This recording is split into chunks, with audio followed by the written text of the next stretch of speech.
idcwoodcraft.com. Hello, my CNC brother or sister. I'm Garrett with IDC Woodcraft, and welcome to the short little video I've made for you to answer a question I've been getting from a lot of people regarding the Beast CNC router bit that's available at IDC Woodcraft. I've been demonstrating this bit on an industrial level machine. Right over there, my Phantom CNC router, which is a machine I definitely recommend if you want to really kind of dive into the CNC world.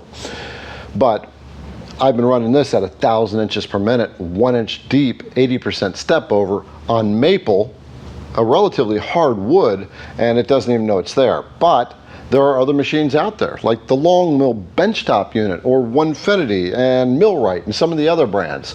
And so how does this bit perform on these type of machines? So I'm going to demonstrate here what you can do with your benchtop machine, the limits that you can take it to when you have like a Makita trim router. You have a machine that's not built with the rigidity of an industrial floor model. There are limitations, and the main limitation is the power of the router. But I'm going to demonstrate this, and I'll tell you the settings. We're going to cut pockets in this piece of maple here, and you will be able to see what you can get away with, and then I'll talk to you after the little demonstration.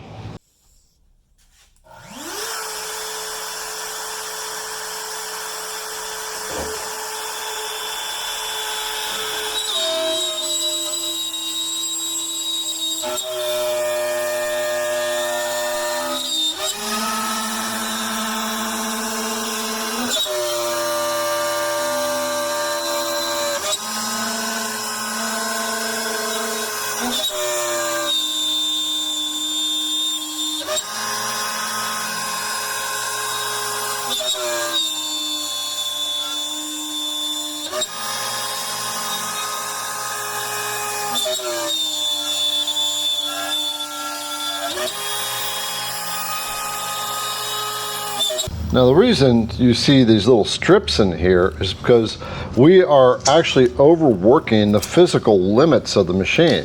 In other words, the entire machine is flexing. So what I mean is we are literally torquing the entire assembly of the machine. And this is something that's quite typical with benchtop machines. You only have so much power that you can apply to them. And as you've seen, we have really hit the limit of the Makita. And this is kind of typical when you're pushing a benchtop CNC router this hard. Not just the Longmill, but most CNC routers are going to do this when they're a benchtop unit. They're not built for a lot of robust work like an industrial unit is. But you can see we actually cut 3/4 of an inch deep on this. One shot. So you know the router bit can handle it. Now we're going to run it as an offset rather than raster. We're going to come back and we're going to start in the middle, and it's going to work its way out. And typically when you're doing a roughing cut, that's the better way of doing it instead of a raster when you're roughing things out. It just works better on the machine. It's always in a conventional or a climb cut. So I'll show you what I mean. Now we're running this at 5 on the trim router.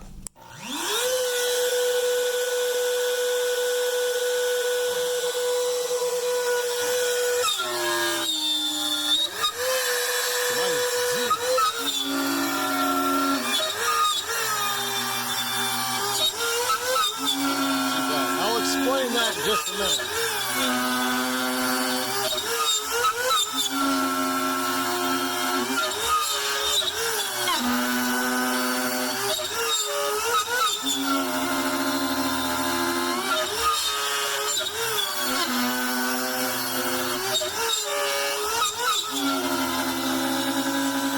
Now all this noise you're hearing right now is because of two things. We are overworking the physical limits of the machine and the power capacity of the Makita router. So this is just a demonstration. At the end of this video, I'll tell you the settings that you want to use for your benchtop CNC machine, no matter what it is. Millwright, Longmill, Onefinity, all of them have their limits when it comes to just the benchtop CNC machines and using a bit like this.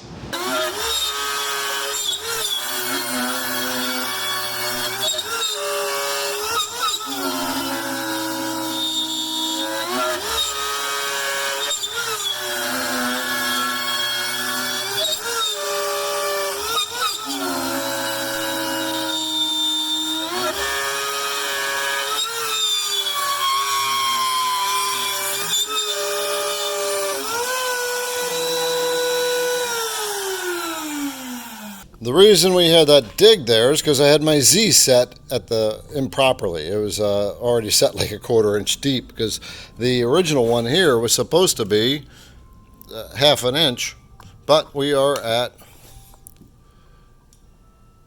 3/4 inch, or just shy of that.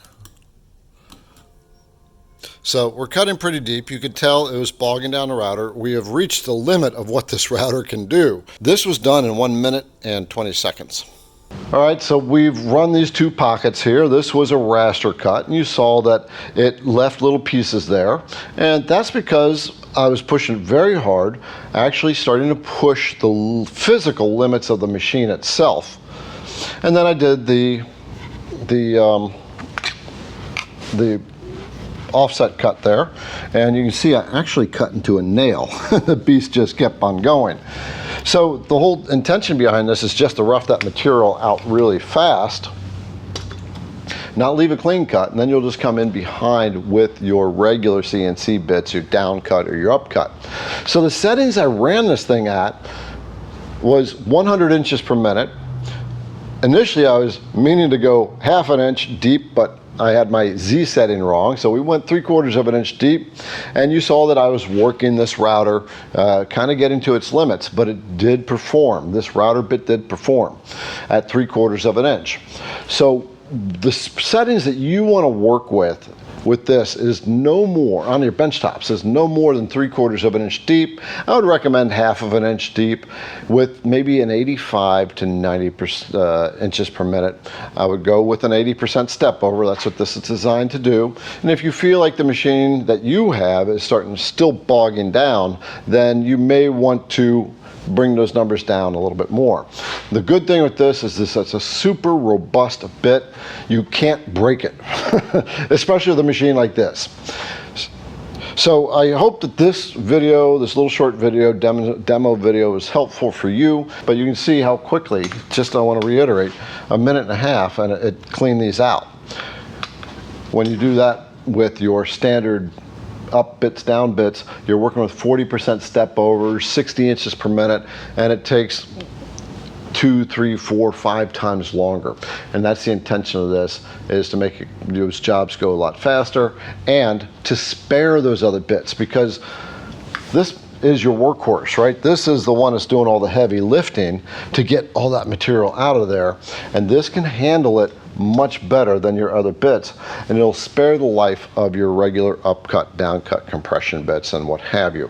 So I hope this video was helpful in understanding what the beast can do with a benchtop machine and the limitations that you have. Also, that it can really perform and get your jobs done a lot faster. It can turn a 25-minute pocketing job into an 8-minute pocketing job. That's what this thing is designed to do. idcwoodcraft.com